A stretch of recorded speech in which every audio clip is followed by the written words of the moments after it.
ఈనాడు ప్రారంభించి 50 సంవత్సరాలు పూర్తి చేసుకున్న సందర్భంగా జరుపుకుంటున్న స్వర్ణోత్సవానికి విచ్చేసిన ఈనాడు కుటుంబ సభ్యులందరికీ కూడా మీ సీట్లలో ఆశీనులు కాండి.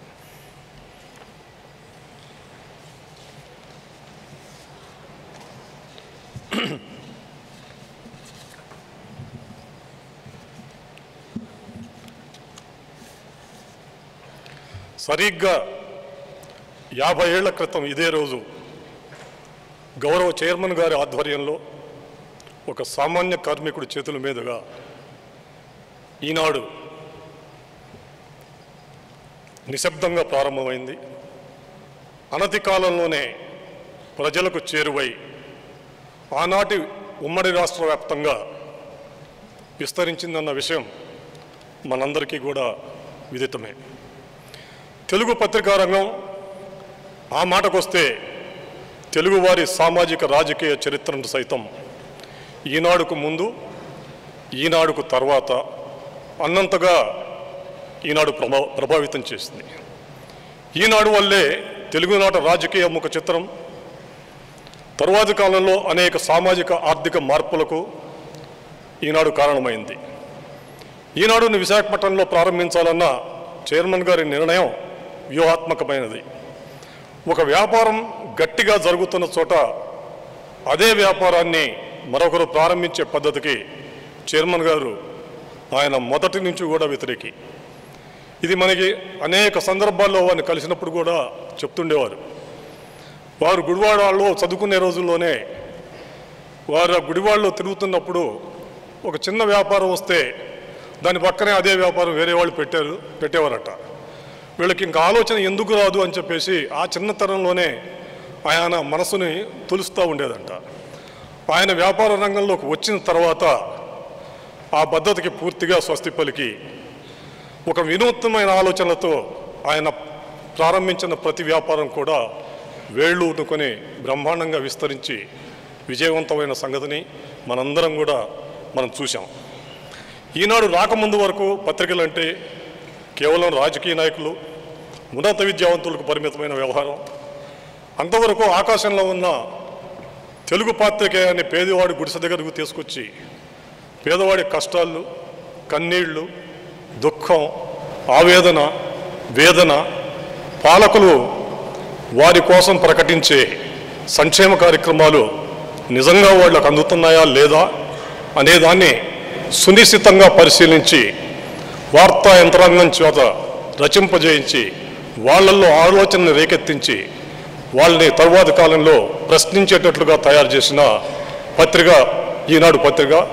దాన్ని ప్రతి నిమిషం కూడా దీన్ని అబ్జర్వ్ చేస్తూ అదే విధానాన్ని కొనసాగించడానికి ఆయన చేయని ప్రయత్నమూ లేదు, ఆయన పడని కష్టమూ లేదు.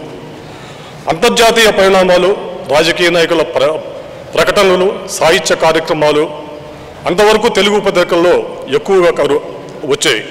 అందుకు భిన్నంగా ప్రజల కష్టాలను వార్తలుగా మార్చడం ద్వారా తెలుగు జర్నలిజంలో ఒక విప్లవాత్మకమైన మార్పుకు శ్రీకారం చుట్టింది ఈనాడు. పత్రికా నిర్వహణలో మోసధోరణలను బద్దలు కొట్టి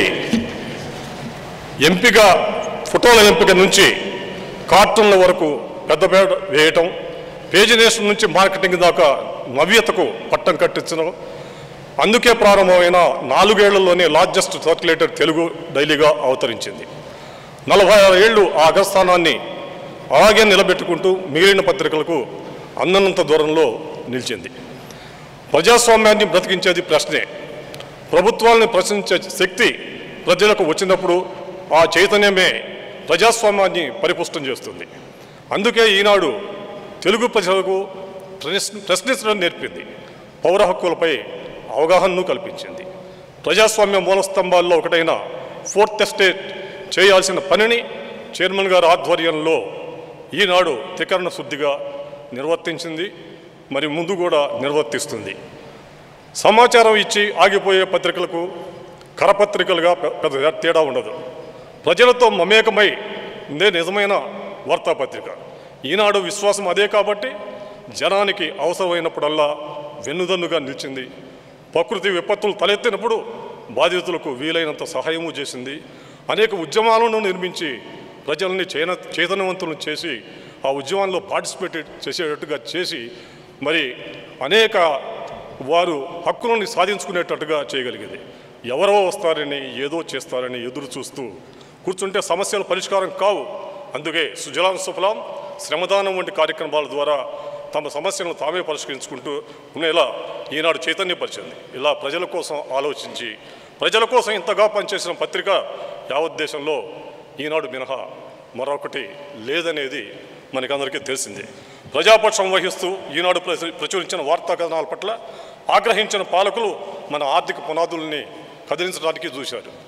అది మొన్నటి వరకు మరి ఈనాడు మీద కక్షతోటి ఏ రకంగా మార్గదర్శనం తిప్పలు పెట్టారో ఇక్కడున్న శైలజ మేడం గారు ఇక్కడే ఉన్నారు, వారికి మొత్తం కూడా తెలుసు. అట్లనే మరి దాన్ని ఎదుర్కోవటంలో చైర్మన్ గారు ప్రదర్శించిన ధైర్యం ఇంత అంత కాదు. మనకి ఏం జరిగినా సరే తల ఉంచే ప్రసక్తే లేదు, ఎదుర్కొని తీరదాము అని చెప్పేసి అందరినీ చైతన్యపరిచి ముందుకు నడిపించిన ఘనత వారిదే. అర్ధ శతాబ్ద కాలంగా ఈనాడు నెంబర్ 1గా నిలబెట్టింది ప్రయోగాలు, నవకల్పనలే. నీళ్ళు మొదలు స్పెషల్ పేజీల వరకు కాలానుగుణంగా చేసిన ప్రయోగాలు, మార్పులే ఈనాడును నిత్య నూతనంగా ఉంచాయి. ఇక మీదట ఆ స్ఫూర్తి అలాగే కొనసాగాలి. డిజిటల్ మీడియా పద్ధతి పెరుగుతున్న నేపథ్యంలో నవతరానికి మన పత్రికను చేరువ చేయడానికి అనేక ప్రయోగాలు చేయాల్సి ఉంది.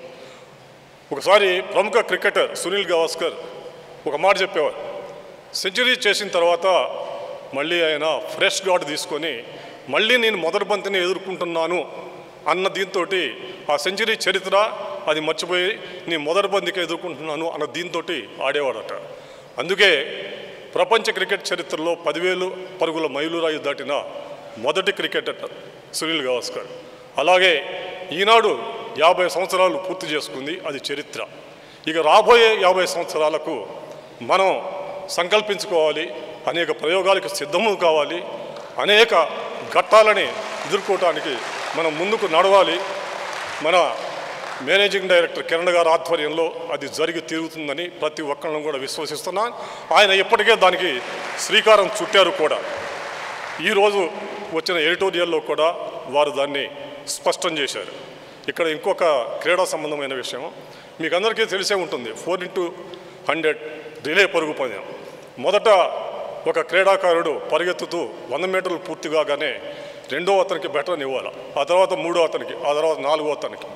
ఆ రకంగా ఆ పరుగు పందెం పూర్తవుతుంది. ఇప్పుడు చైర్మన్ గారు మనకి ఒకటి కాదు 200 మీటర్ల పరుగు ఆయన ఇది చేసుకొని మూడో వాళ్ళకి అందించారు. తర్వాత వచ్చే మరి ఇప్పుడు కిరణ్ గారు కానివ్వండి, ఆ తర్వాత తరాలు కానివ్వండి, దీన్ని అదే స్ఫూర్తితో అదే ప్రజల పక్షం వహిస్తూ ముందుకు దిశపై ప్రజల తల్లో నాలుగుగా మారి ప్రజలకు అన్ని రకాలైన ఇవి రావటానికి ఈనాడు కృషి చేస్తుందని నమ్ముతున్నాను. ఒక మంచి మాట చెప్పారు, మంచి మాట కాదు గొప్ప మాట చెప్పారు. ఈనాడు గ్రూప్ సంస్థలు ఎన్ని ఒత్తిళ్లు వచ్చినా తల వంచలేదు. కారణం తల వంచే పనులు ఎప్పుడూ చేయలేదు. చాలా అద్భుతమైన మాట. మార్గదర్శి మీద వాళ్ళు చేసిన దండయాత్ర ఇంత అంత కాదు. స్టేట్ అనేది చాలా క్రూరమైంది. 4 వ్యవస్థలు ఉన్నాయి ప్రజాస్వామ్యాన్ని నిలబెడతాయి అని మనం అంతా అనుకుంటాం.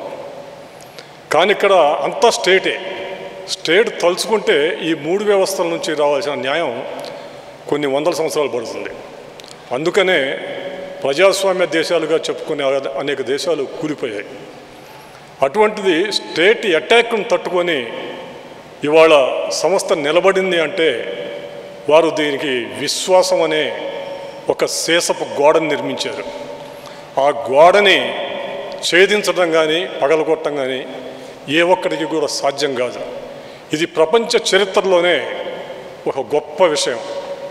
అనేక పెద్ద పెద్ద విశ్వవ్యాప్తమైన ఆర్థిక సంస్థలే ఒడిదుడుకులు లోనై కూలిపోయిన సందర్భాన్ని మనం చూసాం. ఓ పంజాబ్ నేషనల్ బ్యాంక్ ఏంటి, ఒక ఐసిఐసిలో రన్ వచ్చినప్పుడు కానివ్వండి, మరి ఎటువంటివి జరిగినాయో మనందరికీ తెలుసు. అటువంటిది మార్గదర్శి సమయంలో నాకున్న ఒక చిన్న అనుభవం చెప్తా.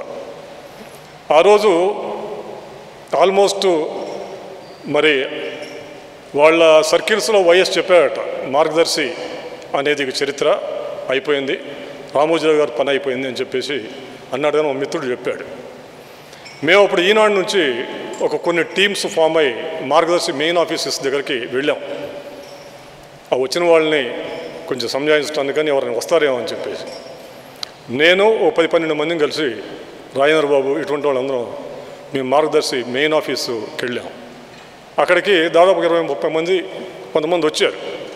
ఫస్ట్లో కొద్ది కోపంగా ఉన్నారు. కాస్త అయిపోయిన తర్వాత అందరూ మామూలుగా మాట్లాడుతూ మాతో జోకులు వేసుకుంటూ మాట్లాడారు. మరి ఎందుకు వచ్చారా అని అడిగాం. ఏం లేదండి, ఒట్టిని చూడటానికి వచ్చామన్నారు. అంత తప్పితే ఎక్కడ ఏమీ లేదు. మేము యూనిట్స్లో మధ్యాహ్నం 12 గంటల వరకు కూడా ఎలా ఉంది ఏమిటి అని చెప్పేసి సమాచారం తీసుకొని ఇవ్వటం మొదలుపెట్టాం. 11 వరకు, 11 తర్వాత ఎటువంటి ఫిర్యాదు లేదు, అందరూ వెళ్ళిపోవడం జరిగింది. ఇది నిజంగా ఒక అద్భుతమైన